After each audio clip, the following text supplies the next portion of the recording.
নমস্কার বন্ধুরা, আজকে দেখো চলে এসেছি একটা নতুন ভিডিও নিয়ে।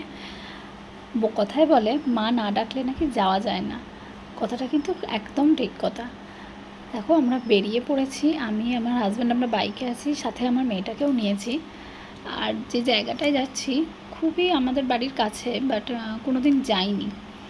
আধ ঘন্টার ডিস্টেন্স হয়তো খুব বেশি হলে। তো সেদিনকে ডাক পড়লো মায়ের, তো সেই জন্যেই আমরা মায়ের দর্শন করতে পেরেছিলাম। আমরা বেরিয়ে পড়েছি হাইওয়ে দিয়ে।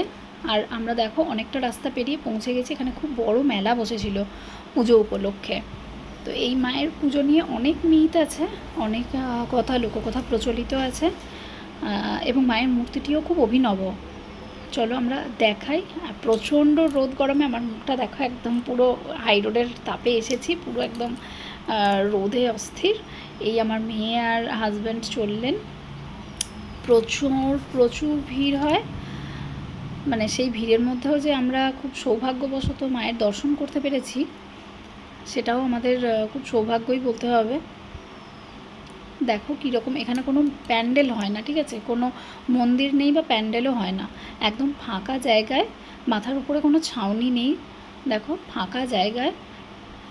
এই যে দেখো, প্রচুর পুজো হয়, প্রচুর, দেখেই বুঝতে পারছো কত বড় জায়গা জুড়ে পুজোটা হচ্ছে, কত ব্রাহ্মণ রয়েছেন, এবং এখানে মানে হোম যজ্ঞ সমস্ত কিছু চলছে।